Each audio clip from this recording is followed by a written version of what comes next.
Dans les règles du jeu de cette soirée, nous avons chacun, François Ansermet et moi-même, 20 minutes pour poser les personnages, les questions. Nous avons convenu avec François que j'allais peut-être prendre quelques minutes de plus pour asseoir ces personnages dans la correspondance. Et donc, j'ai voulu lier, comme historienne, trois personnages qui n'ont pas aucun lien, mais en tout cas, Flournoy, c'est un peu l'absent de cette correspondance. Sabina Spielrein, nous y reviendrons, et Jung, autour de questions, et je vais vous demander de me suivre pour mettre les personnages les uns après les autres, et nous verrons ensuite comment nous pouvons les lier. Je crois que le travail de l'historien, c'est faire du lien là où il n'y en a pas. Alors, Marlène Bellilos a déjà un peu mis le personnage de Spielrein. Spielrein est un personnage de roman. Elle est aujourd'hui au centre de pièces de théâtre, de films, de romans. Sa vie a été une vie douloureuse. Elle naît en 1885 en Russie, à Rostov-sur-le-Don, et elle mourra en 1941, là aussi dans les pogroms, comme juive.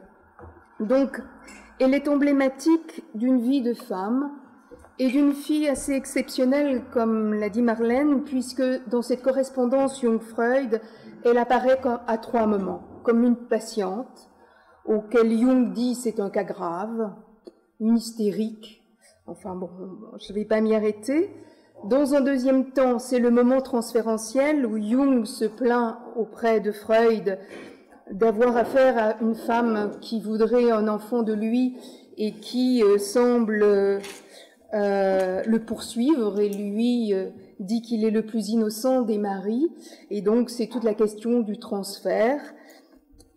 Dans ce moment-là, c'est 1909, il dira que peut-être il a noirci le tableau, qu'il a eu peur et qu'ils resteront de toute façon amis, Sabina Spielrein et Jung.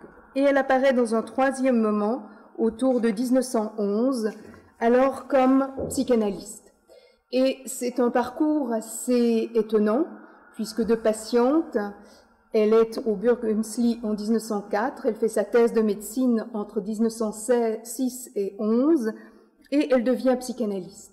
Vous dire aussi, pour un clin d'œil, qu'elle vit à Lausanne en 1920 et qu'elle va aller à Genève de 1920 à 1923. Et dans la période de psychanalyste, elle va écrire des textes assez remarquables. Alors on a souvent de Spielrein eu l'image de Freud, Jung, Spielrein et réduit sa vie à une histoire d'amour alors qu'elle la dépasse. Et effectivement, elle va, nous allons le voir, la première, faire l'hypothèse de la pulsion de mort dans un article qui s'appelle « Le devenir comme destruction ». Et Freud, dans un premier temps, dira une chose intéressante. Il dira « Je ne connais qu'un chapitre du travail de la Spielrein qu'elle a lu à l'association. Elle est très intelligente. Tout ce qu'elle dit a du sens. Sa pulsion de destruction ne m'est pas très sympathique. Je la tiens pour déterminée personnellement. Elle semble mener à plus d'ambivalence qu'il n'est normal. Il y aura tout un échange pour savoir qui est l'auteur de cette hypothèse, mais Jung et Freud reconnaîtront que Spielrein en est la première. » Alors, quand elle vient à Genève, elle va travailler, elle va psychanalyser Piaget, elle va psychanalyser Henri Flournoy, elle va psychanalyser Odier, et elle va écrire un texte avec Jean Piaget en 1922 au congrès de Berlin, au congrès international de psychanalyse. Ils vont écrire deux textes en parallèle et deux textes emblématiques. L'un s'appelle, de Piaget, La pensée symbolique et la pensée de l'enfant, et Spielrein, quelque analogie entre la pensée de l'enfant, celle de l'aphésie, et la pensée subconsciente. Et Piaget a horreur de la pensée mystique, il veut une pensée rationnelle et il veut se débarrasser de ce qui a été son adolescence, c'est-à-dire de ce qui est le religieux. Spielrein va dire une chose très belle, c'est que, il faut que je m'en sorte avec mes papiers, c'est que en fait la pensée subconsciente et la pensée consciente ne peuvent pas être séparées. Et la fin de son article, elle dit « Ce n'est que la collaboration de la pensée subconsciente avec la pensée consciente qui peut engendrer une œuvre créatrice dans ce monde. La pensée consciente doit saisir ce que nous offre la pensée subconsciente et l'utiliser. » Donc elle ne fait pas de clivage, et elle dit « L'art, la pensée et la création viennent non pas d'un clivage entre la pensée, nous allons voir, l'imaginaire ou l'imagination et la pensée rationnelle, il faut les tenir ensemble. » Piaget, lui, comme le dit Fernando Vidal dans un de ses articles, voudra s'astreindre à une pensée objective et à construire un système capable d'assimiler tout le réel sans générer de contradictions. Il la tiendra pour une mystique. Piaget, un temps fasciné par la psychanalyse, fera la construction que l'on sait. Premier acte. Deuxième acte, Spielrein, dans un essai de roman qu'elle n'a jamais publié mais dont nous avons retrouvé des feuillets, va faire tout un parcours sur le vent du Sud et le vent du Nord. Elle qui venait de Russie, elle a eu affaire à la bise, et elle décrit le vent du Nord comme un vent sec, comme un vent rigoureux, acariâtre, desséchant, et elle tient pour le vent du Sud. Alors je vous lis aussi ce passage. « Tu viens au vent du Sud, et je vis que toi seul est vrai, que toi seul tu crées et incites à créer. Les chimères de tes lourds nuages est 100 fois plus vrai que la lucidité pauvre des paysages désolés de la bise. La tumulte des eaux que tu chasses et qui se brise dans son effort tragique est celui de mon cœur meurtri. Tu charries du rêve, de l'illusion, du mystère, et pour cela toi seul est vrai, car tu crées au vent du Sud et tu incites à créer. Or vivre, c'est créer, et qui ne crée plus est déjà mort. » Et troisième pièce et troisième citation de Spielrein, c'est une lettre que Freud lui envoie en 1920, une drôle de lettre énigmatique dont je vous lis simplement la fin. L'observation remarquable que vous faites dépasse largement le cadre de la télépathie, transmission de pensée, phénomène dont j'ai vu moi-même quelques exemples extrêmement frappants. Mais la plus grande prudence est de rigueur. Il vaut mieux laisser inexpliquée une expérience comme celle que vous avez vécue. Il faut bien laisser une place au hasard. Donc nous avons là pensée créatrice, pensée occulte, Freud déjà, Jung déjà, et donc c'est le premier personnage.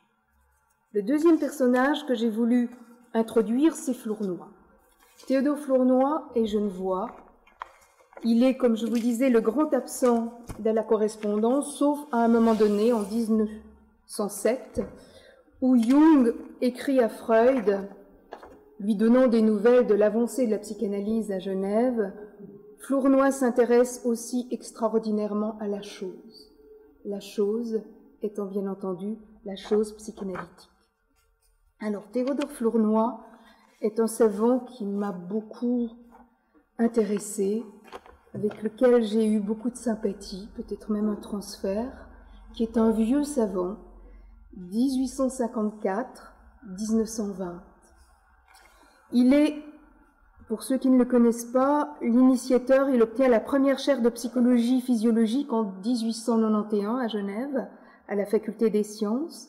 Il crée en 1901 avec Claparède les archives de psychologie, et en 1915, à la faculté de lettres, il crée une chaire consacrée à l'histoire et à la philosophie des sciences. Alors, en quoi Flournoy est-il intéressant? C'est que, à l'époque, c'était l'époque de la médiumnité, de l'occultisme, du spiritisme, et lui, comme psychologue, prend le pari de dire il y a dans ces phénomènes-là des choses extraordinaires à découvrir, et pour la psychologie, mieux vaut une heure passée dans la nurserie ou une séance dite de spiritisme, parce qu'il pose beaucoup plus de problèmes psychologiques et de plus vitaux, qu'on en résout en plusieurs années consacrées aux travaux spécifiquement laborieux. Et il était extrêmement sévère avec les laboratoires, puisqu'il disait « Ils sont comme des gens qui mobilisaient une batterie d'artillerie pour tuer une puce ». Alors, il va voir les phénomènes étranges, la télépathie, les tables tournantes, les esprits frappeurs, les femmes qui parlent d'une voix d'outre-tombe, la croyance en des fantômes qui viendraient déranger l'âme des vivants, les prémonitions, les faits étranges de coïncidence, les révélations de la boule de cristal. Il essaye de comprendre ce qu'il y a derrière la médiumnité des femmes, de certaines femmes de l'époque. Et donc, voilà comment il définit l'occultisme. Donc, il faut que je tienne l'heure. Ce dernier n'est pas une science à proprement parler, mais il n'en est pas moins intéressant à étudier puisqu'elle est à l'origine de toutes nos sciences. Les théories occultes sont des productions naturelles de l'esprit humain aux prises avec la réalité. À ce titre, elles offrent un grand intérêt car elles nous renseignent sur les fautes à éviter dans la recherche de la vérité scientifique. Donc, il va essayer de comprendre comment, en tout cas une de ces femmes, Elise Müller, peut aller sur Mars, parler sanskrit, parler martien. Et donc, il veut faire une hypothèse aux alentours de 1899-1900 que derrière ces productions, derrière ces miracles, il y a un pur produit de l'imagination subconsciente du médium, travaillant sur des souvenirs et des préoccupations latentes. C'est la projection sur le dehors de quelque chose qui est dedans, où entre une faculté de dramatisation, de personnification propre au rêve. Les productions médiumiques seraient les personnages du rêve, elles nous concerneraient tous. Donc il met à jour, en même temps que Freud, ce qu'il appellera un inconscient mythopoïétique à partir des faits occultes. Alors Flournoy est intéressant, il est le grand absent du débat entre Freud et Jung. C'est-à-dire qu'il fera la rupture entre Freud et Jung et il sera celui qui accompagnera Jung à partir du moment où il y aura la rupture avec Freud. Et voilà comment Jung parle de son rapport à Flournoy. À cette époque, surtout après ma séparation d'avec Freud, j'eus le sentiment d'être encore trop jeune pour voler de mes propres ailes. Il me fallait un soutien et surtout quelqu'un avec qui je puisse parler à cœur ouvert. Je l'ai trouvé en Flournoy et ainsi son influence contrebalança bientôt en moi celle de Freud. Je pus m'entretenir avec lui de tous les problèmes scientifiques qui m'occupaient, du somnambulisme par exemple, de la parapsychologie et de la psychologie de la religion. Je n'avais alors personne qui partageait en ce domaine mon intérêt. Les conceptions de Flournoy étaient tout à fait dans la ligne des miennes et elles me stimulèrent maintes fois. C'était lui que j'empruntais la conception d'imagination créatrice qui suscita en moi le plus vif intérêt. Puis, depuis longtemps déjà, je m'étais intéressée aux enchaînements significatifs qui peuvent exister dans les produits de l'imagination chez les schizophrènes, et Flournoy m'a aidé à mieux les comprendre. Donc Flournoy est derrière Jung-Freud. Freud le mettra comme pionnier de la psychanalyse.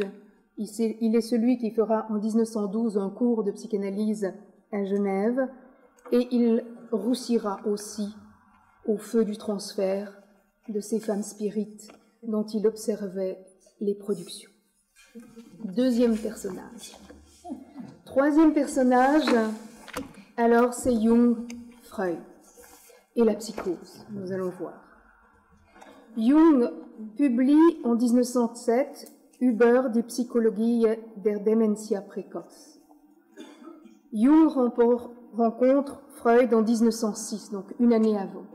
Et toute la correspondance tourne autour de ce production de Jung.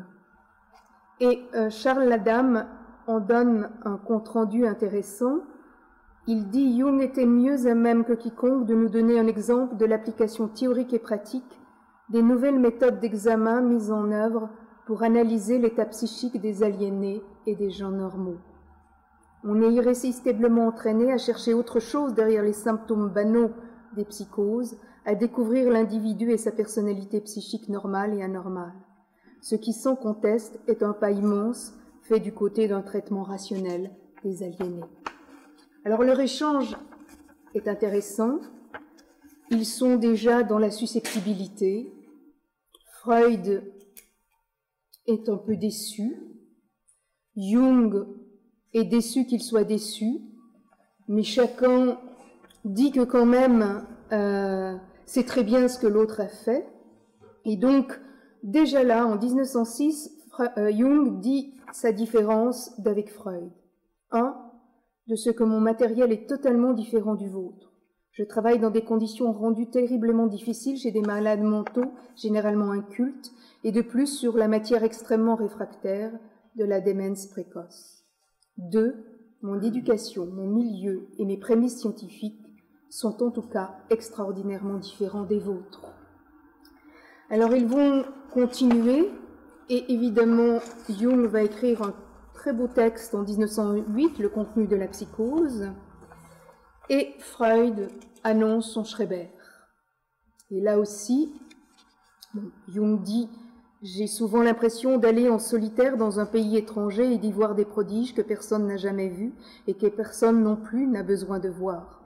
C'est à peu près ainsi que j'ai eu le soupçon de la psychologie de la démentia précoce. » Donc Freud fait son Schreber. Cette fois, c'est Jung qui est jaloux.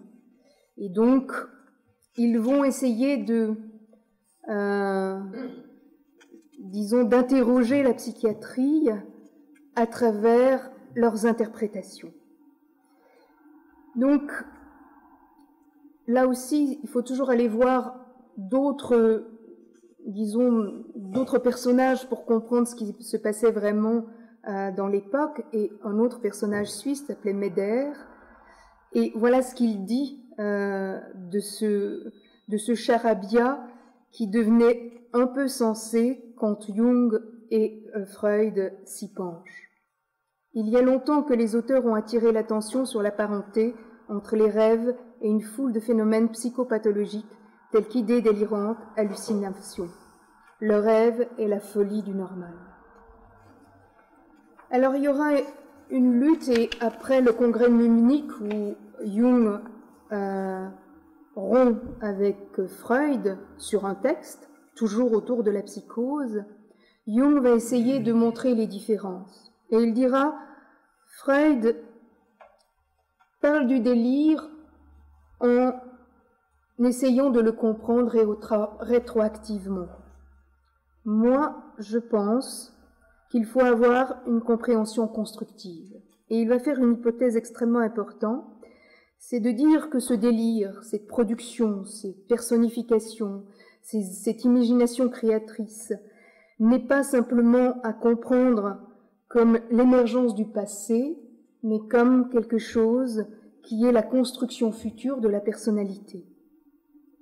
Selon Freud, dit-il, nous devons réduire la construction imaginaire du malade à des bases simples et universelles, mais cela n'est que la moitié de la tâche. L'autre moitié est présentée par la compréhension constructive du système de Schreber. La question qui se pose est celle-ci. Dans quel but le malade a-t-il voulu se libérer en créant son système? D'où son hypothèse qu'il y a une finalité du système délirant. Freud la comprend de manière rétrospective, c'est-à-dire qu'il y voit une satisfaction imaginaire de désir infantile. Adler la réduit à la volonté de la puissance. Selon le point de vue constructif, le mien, la construction du délire n'est ni infantile, ni en quelque manière ipso-pathologique, mais au contraire subjective. Le délire a donc droit à l'existence dans le domaine de la subjectivité, et il ressemble aux productions mytho-poétiques. Donc, ça veut dire qu'il va mettre l'imagination créatrice au centre de la guérison psychique, et il va essayer de montrer que cette imagination créatrice est nécessaire dans la guérison. Et vous savez que Jung, à la rupture après Freud, va traverser une phase psychotique, exactement dans les mêmes traits qu'il va définir, c'est-à-dire une éclosion où il y a une union mystique, comme il le dit, et où il va plus loin pour trouver quelque chose il appelle ça, on peut appeler ça de la mystique, on peut appeler ça du supra-individuel. Et donc, il va comprendre le délire comme quelque chose de nécessaire et non pas comme quelque chose de purement pathologique. Et la floraison imaginaire, les personnages, la théâtrisation sont une pensée qui, pour lui, est tout à fait honorable et qui est nécessaire à la fois pour penser, pour créer, pour guérir, pour se trouver et pour chercher, même au niveau de la science. Alors, pour tenir l'heure, parce qu'alors vraiment, je condense, qu'est-ce qu'il y a entre ces trois personnages? Entre Sedmila Spielrein, qui choisit de conjuguer les deux pensées, entre Flournoy, qui met sa réputation à aller voir dans l'occulte, et dans Jung, qui met l'intuition et le délire au centre de sa pensée.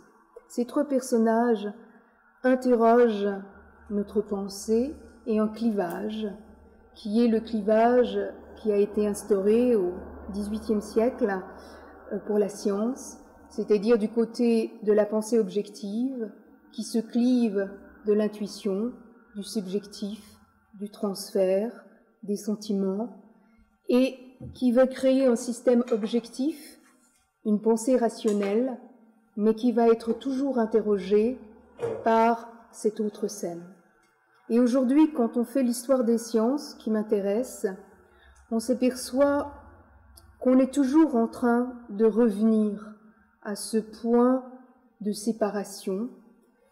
Et il y a un très beau livre de Lou Verlet qui s'appelle La Malle de Newton et qui montre, il est physicien, et il montre comment Newton, qui est le créateur de la science moderne, a laissé une malle pleine de manuscrits qui n'ont jamais été publiés et qui montrent que les 3/4 de sa vie, il les a passés dans l'alchimie et que ces idées fondamentales qui ont fondé la physique moderne étaient liées à la recherche de Dieu.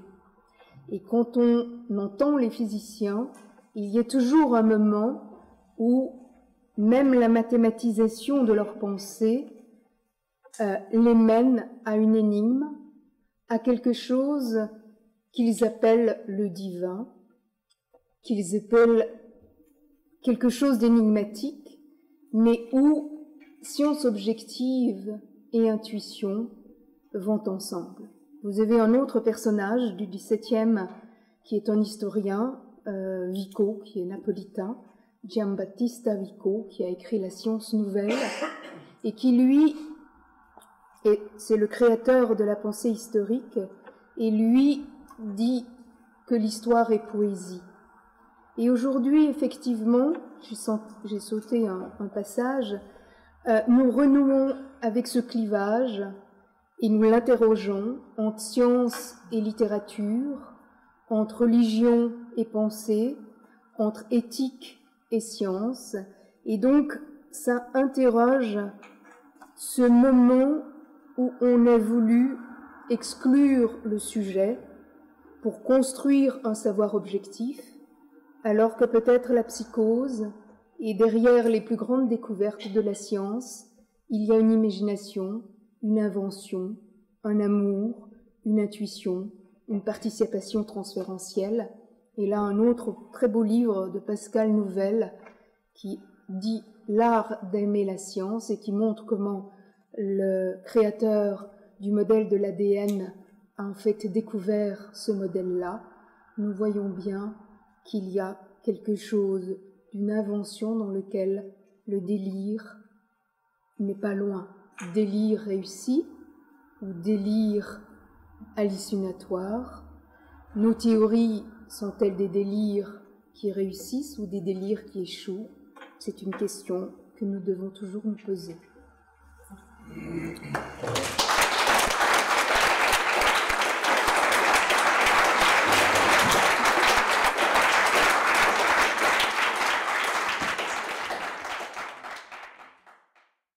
décidé avec mes chers amis d'enchaîner les deux exposés et que je me consacrerai un peu à interroger psychose et invention. Elle a parlé effectivement de la question de la pensée de l'enfant, de la pensée symbolique, de la pensée mystique, de la pensée occulte, de la pensée créatrice, de la place de l'occulte, même dans la découverte scientifique, du discours mythopoétique et de la place au fond, importante qu'a joué ce type d'interrogation pour Newton, pour Flournoy, pour Sabina Spielrein, et qu'elle a débouché sur la question que j'aimerais rapidement aborder, pointer devant vous pour la discussion, le rapport entre psychose et invention. Et elle nous a dit à la fin de son exposé que la psychose peut être effectivement derrière les plus grandes découvertes de la science. Elle a parlé du délire, elle a parlé de l'intuition, elle a parlé de beaucoup de choses qui nécessiteraient d'être précisées, et c'est ce point que je voulais aborder avec vous, le rapport entre psychose, découverte et invention. Je partirai d'un patient qui m'a beaucoup intrigué, que j'ai connu il y a très longtemps, qui n'était pas du tout suisse, qui venait de l'étranger par une série de coïncidences me voir, et qui est reparti à l'étranger dans des pays très lointains, si bien que je suis absolument persuadé, à moins que quelqu'un l'ait croisé dans le train ou sur la route entre la gare et mon bureau, que personne ne connaît. Donc je peux juste mentionner que ce patient m'a beaucoup interrogé. C'est un patient qui avait fait un déclenchement psychotique, une crise psychotique, alors qu'il était un astrophysicien, un mathématicien.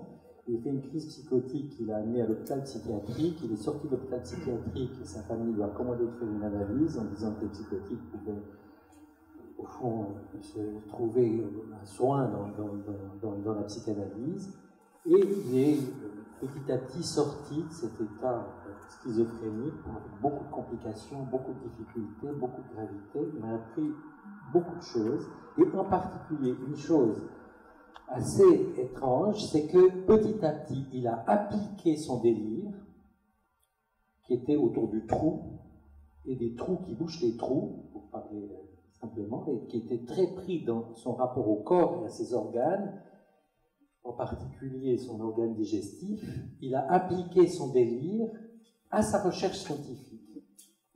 Et à ma grande stupéfaction, moi je considérais ça, parce que je suis quand même professeur à la faculté de médecine, formé au positivisme élémentaire, un peu sceptique et prudent, avec un arrière-fond protestant, je me suis dit, bon, c'est un délire, comme il y en a. Peut-être que ces textes pourront figurer à l'art brut, peut-être vous s'y intéressera dans les écrits bruts, voilà, que ça me rendra moi aussi la possibilité d'échanger avec le musée d'art brut, mais enfin, le résultat, à ma grande surprise, c'est que ça a eu une efficacité très importante sur le plan scientifique. Il a repris ses publications, il a eu des publications dans les plus grands journaux d'astrophysique, et il a eu lui-même des prix d'astrophysique. Il est allé aux États-Unis faire des tournées de conférences, et il a eu un énorme succès, au point que, au fond, il y avait une certaine efficacité à appliquer sa pensée psychotique pour déchiffrer le réel. Sa pensée psychotique et son fonctionnement schizophrénique lui a donné une ouverture à des hypothèses, à des constructions que personne n'avait jusqu'alors imaginées, et qui l'a pu convaincre la communauté des savants. Donc pour moi, c'est un cas de psychose appliquée à la recherche scientifique. C'était quand même une chose assez troublante. Alors évidemment, tu nous as parlé de Newton, Stéphane nous a parlé de Newton. Il y aurait beaucoup de gens à étudier, entre ceux qui, les mathématiciens en particulier, avec Cantor, mais aussi Paul Erdős, et puis peut-être John Nash, mais bon, on ne sait jamais si c'est qui a reçu le prix Nobel d'économie et qui a eu une biographie, un film très célèbre sur lui. On ne sait jamais si ces éléments préexistaient et qu'ils en faisaient partie de leur génie, ou si au contraire ils n'ont plus pu à un certain moment créer, comme l'artiste tellement l'angoisse les prenait et que l'expérience de l'Antarctique, la psychose hallucinatoire qui a submergé John Nash, était-elle à la base de sa théorie mathématique qui a eu un succès en économie, ou au contraire a été détruite par cette décompensation? La question reste ouverte. Donc, sur cette base, j'aimerais distinguer invention et découverte. L'invention, c'est ce qui résulte du maniement des symboles, finalement du langage, mais pourrait-on dire d'un certain nombre de semblants, pour une fabrication qui se révèle plus ou moins pertinente. Donc dans l'idée d'invention, on manie des symboles pour fabriquer quelque chose. La découverte, dans la définition que je vous propose, c'est, qui est d'ailleurs la définition admise, la découverte, le mot l'indique enfin déjà, la découverte c'est autre chose. C'est l'idée que ce qui est atteint au terme d'un processus est tenu pour le précéder. Hein? C'est déjà là que la découverte extrait. Et tout le problème des mathématiques, de la physique, de la recherche, etc., dans son rapport à la psychose, poserait le problème du rapport, que je vais rapidement interroger, entre invention et découverte. Comment se peut-il, comme dans le discours occulte, mythopoïétique, féminin des médiums, des schizophrènes, des paranoïaques, une invention paranoïaque, finalement, qui aurait tout à fait la structure d'un délire, par exemple, puisse être l'occasion d'une découverte, reconnue comme telle. Et je crois que c'est le point que Mireille Sifali a voulu aborder en mentionnant au passage le danger d'un certain clivage absolu entre une vision bien ordonnée de l'exploitation organisée de la recherche et, au fond, du rejet de toute pensée plus flottante comme seulement étant un parasite. C'est clair que François Jacob avait fait une fois une conférence à Lausanne, il a dit la science de jour et la science de nuit. La science de jour, c'est les jardins à la française, tout est tondu, les plates-bandes, les petits bosquets ont des formes, l'eau coule, le gravier est remis en place chaque soir. Ça, c'est les articles publiés dans les grandes revues scientifiques. Mais comment ils sont produits? Je disais, c'est la science de nuit, c'est-à-dire quelque chose de beaucoup plus confus, d'intuition, de rupture, de fracture, de surprise, qui peut-être n'emprunte pas du tout les voies de la pensée logique, hypothético-déductive. Alors, les inventions et la psychose. Je dirais, dans le débat Freud-Jung, nous fait rappeler un point, c'est qu'il y a deux axes sur ces inventions de la psychose. C'est l'invention paranoïaque d'un côté et l'invention schizophrénique de l'autre. Les inventions paranoïaques, donc c'est les deux modèles. Le modèle freudien, Schreber, de la psychose, c'est le modèle paranoïaque. Le modèle de la psychose que Freud a demandé à Jung d'explorer, en particulier à travers sa filiation, son lien à Bleuler, c'est le modèle schizophrénique, et qui est d'ailleurs présent dans l'œuvre de Freud, mais de façon beaucoup plus discrète, parce que dans son texte sur l'inconscient, dans sa métapsychologie, la schizophrénie est présente de façon beaucoup plus discrète, et qu'on pourrait dire qu'il y a deux modèles, modèle paranoïaque et modèle schizophrénique de la psychose, et que Freud a demandé à Jung, à partir de son lien avec Bleuler et l'ouverture de la clinique de la schizophrénie, d'explorer le Mutter complexe, d'explorer la schizophrénie. Donc l'invention paranoïaque, si on admet cette distinction de deux modèles de la psychose, l'invention paranoïaque porte surtout l'excès paranoïaque, la jouissance, comme on le dit en termes lacaniens, au-delà du principe de plaisir, l'excès paranoïaque revient dans le langage. Tandis que l'excès du côté schizophrénique revient dans le corps, dans l'organisme. Ainsi que les inventions paranoïaques portent sur le lien social, sur le rapport à l'autre, qui n'est pas pris dans un discours préétabli, c'est l'invention d'un nouvel autre, d'un type tout à fait inédit, et que là on peut effectivement connaître des grands délires paranoïaques ou voir les pensées qui empruntent à ce type de fonctionnement, comme peut-être Jean-Jacques Rousseau dans le lien social, pour prendre un exemple sur au fond qui a eu lui aussi une certaine efficace sociale. Bon, Rousseau a eu tous les diagnostics, on peut vraiment lui donner tous les diagnostics, donc ça doit être plutôt un écrivain que quelqu'un à diagnostiquer. Mais enfin, ici, il y a des collègues qui ont peut-être s'amusé à mettre des diagnostics aux auteurs. Donc ça, c'est du côté paranoïaque. La jouissance, l'excès revient dans le langage. Du côté schizophrénique, la jouissance revient dans le corps, et qu'il porte sur le problème du rapport à l'organe, au corps, qui n'est pas pris dans un discours préétabli. Mais l'intérêt, pour moi, du modèle schizophrénique et du débat avec la schizophrénie, c'est que le schizophrène nous enseigne finalement un sujet advient, d'une part, de sa prise dans le monde de l'autre du langage, l'autre préalable, qui lui préexiste, il est inscrit dans l'autre du langage, et d'autre part, le sujet doit advenir de son organisme.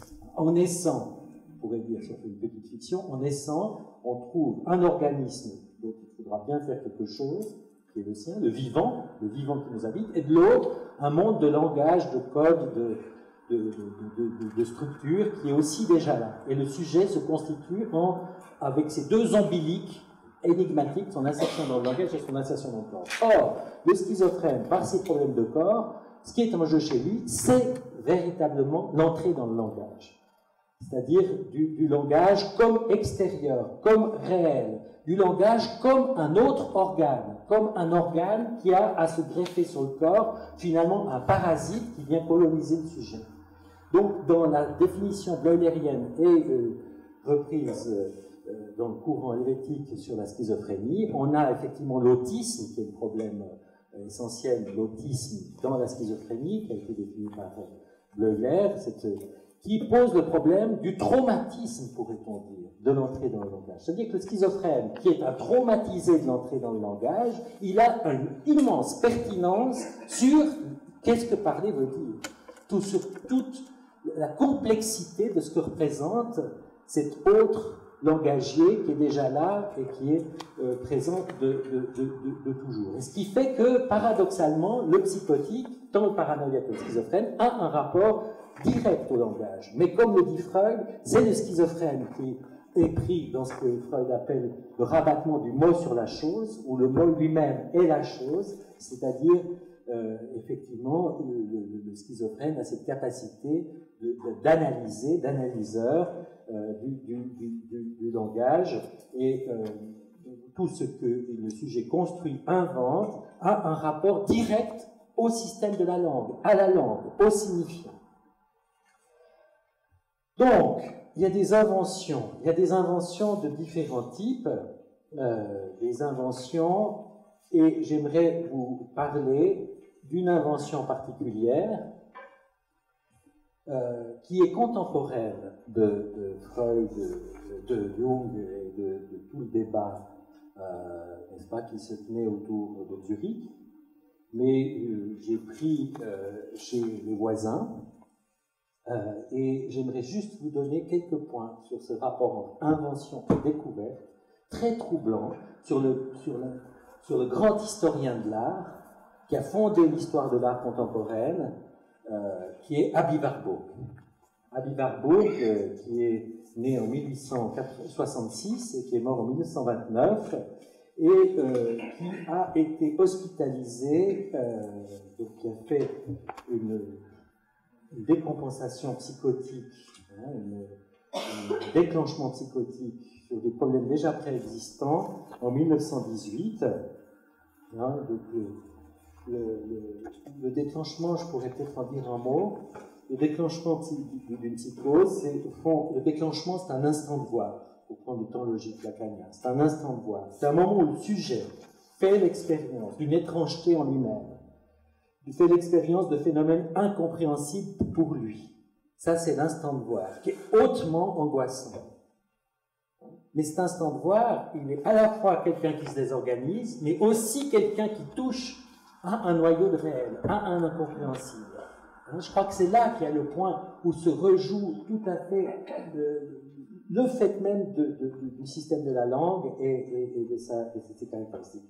De cet instant de voir, on peut dire qu'il y a un temps pour comprendre, c'est-à-dire que le sujet aménage ça pour tamponner son angoisse à son mode de fonctionnement mental, et que ce temps pour comprendre, c'est celui de la constitution d'un délire. D'un délire qu'on peut dire une invention délirante. Un délire qui, effectivement, laisse parfois en lui-même le sujet perplexe. Et cette perplexité, c'est ce que le psychotique traite avec la certitude. Il remplace, et c'est tout le drame de la psychose, il remplace la perplexité par rapport à cet incompréhensible qu'il a touché à un moment, qu'il a déstabilisé, autour duquel il a construit un délire, il transforme la perplexité en une certitude. En tout cas, c'est une manière psychanalytique d'aborder la théorie du déclenchement des psychoses, puisque dans la théorie psychanalytique, on pense qu'il y a un déclenchement, et on peut aussi se demander effectivement s'il n'y a pas d'autre façon de voir les choses. Et d'ailleurs, le cas d'Abi Warburg est très intéressant pour ceux qui connaissent, puisqu'il avait déjà des troubles dans l'enfance, dans l'adolescence, etc. Bref, 1918, il fait une décompensation, et puis il est hospitalisé en 1921 à la clinique Bellevue, à Kreuzlingen, et soigné par Ludwig Bitzwanger. Et le 21 avril 1923, il fait une conférence à la clinique, comme Bitzwanger, qui était un élève de Bleuler, et tout ça est très contemporain de sa progression. Il s'est séparé de Bleuler, il s'est séparé, enfin, il était bien porté par Freud, enfin, il y a toute une jalousie là aussi. Enfin, c'est un autre personnage qu'on pourrait ajouter entre l'investissement de Freud sur Bleuler pour Jung et l'investissement de Freud pour Bitzwanger. Bitzwanger, dans sa clinique, propose des conférences. Alors, il fait une conférence le 21 avril 1923 qui vient d'être publiée, qui s'appelle Le rituel du serpent, devant les médecins de la clinique et les patients de la clinique. Bon, les patients de chez Bitzwanger, ce n'était pas n'importe qui assistait, comme ici, c'était des gens comme ici, des gens tout à fait sophistiqués, j'ai reconnu des gens tellement savants, mais bon, là, c'était Nijinsky, donc le danseur, vous avez Ernst Ludwig Kirchner, le peintre impressionniste, et l'inévitable Anna O. Bertha Pappenheim, qui était aussi là présente pour écouter la construction de Alors, le génie de Warburg. Donc, le génie de Warburg, donc, le rituel du serpent, c'est... C'est là. Le rituel du serpent, je dis en deux mots, est produit d'un voyage qu'a fait Abi Warburg, comme jeune homme, en Amérique du Nord, dans le Nouveau-Mexique, pour étudier les Indiens Hopi. Il en avait marre des conventions esthétiques, il était lecteur de Nietzsche, il est parti pour étudier les Indiens Hopi. Et il a noté des tas de choses sur les rituels des Indiens Hopi, en particulier les rituels sur la pluie, le rituel du serpent. Il a pris des notes extrêmement précises, et cet accès à cette question est resté très en sourdine, mais présente dans son œuvre. Et en particulier, au fond, c'est rejoué dans cette conférence comme des éléments clés qui lui ont permis, en particulier, d'étudier la figure de la nymphe, qui joue un rôle extrêmement important, et de la fameuse nymphe dans les fresques de Ghirlandaio, en particulier la fresque de Ghirlandaio, la naissance de Saint Jean-Baptiste à Santa Maria Novella. Il a aussi repris toutes les figures de voile et de nymphes dans le printemps de Botticelli, dans la naissance de Vénus, c'est sa thèse, également dans les fresques de Ghirlandaio à Santa Trinita, et vous trouvez dans la conférence du rituel du serpent toute une construction qui va fonder les courants contemporains d'une certaine interprétation de l'art, qui est contestée évidemment par beaucoup, bien que Panofsky et ses élèves ont eu une certaine influence dans l'enseignement de l'histoire de l'art. Je ne m'en serai pas comme un spécialiste de cette question, j'imagine comme tout scientifique et comme tout savant, il est contesté, mais a construit, en appliquant son système de folie, une théorie qui s'est révélée pertinente sur l'histoire de l'art, en particulier qui repose sur la question de son habileté à localiser les ruptures à désigner l'origine cachée, il s'intéressait aux détails, aux fractures, à l'étrange dans le familier, au familier dans l'étrange, aux éléments incongrus, disruptifs, qu'il appelle symptomatiques, aux symptômes qui transforment l'image organisée en un champ de tension et qui permet de voir dans une œuvre comme celle de Ghirlandaio et les nymphes de Ghirlandaio ce qu'il appelle une mise en tension, un pathos formel, des formules de pathos, des formes de pathos, qui lui met sur la trace, et je terminerai avec ça, de survivance, Nachleben. Et lui s'intéresse beaucoup à l'accès à ces survivances. Et ces survivances qui sont effectivement très proches, mais fondamentalement différentes, des archétypes de Jung. Hein, c'est-à-dire que ça, c'est tout un débat sur la place de la survivance, et qui évidemment, pour ceux qui m'ont déjà entendu ici au musée de la main, ne comprend pas, parce que la survivance, dans la théorie qu'en fait Habib-Barbour, il dit il y a une plasticité. Hein, pour lui, la survivance, c'est pas la reconduction d'un archétype qui insiste et qui est déterminant, c'est un mouvement de plasticité, de forme plastique, plasticité comme, n'est-ce pas, où il y a une tension entre ce qui donne la forme et ce qui prend la forme. Il s'intéresse à l'indestructibilité des traces, indestructibilité de certains termes qu'on voit chez les peuples primitifs et dans l'histoire d'Antiquité, qu'on retrouve, comme le thème du serpent, dans les intuitions du Quattrocento, au fond, sans que le créateur soit lui-même conscient de ça, donc des forces plastiques, des tensions, l'indestructibilité de la trace et leur perpétuelle transformation. Après cette conférence, Habib-Barbour s'est stabilisé et a pu quitter la clinique et poursuivre son travail en devenant finalement, dans l'histoire de l'art, le tenant d'une anthropologie culturelle où ethnologie, astrologie, mythologie, théorie du geste, psychologie sont liées, Barbour devenant le héros du décloisonnement des savoirs.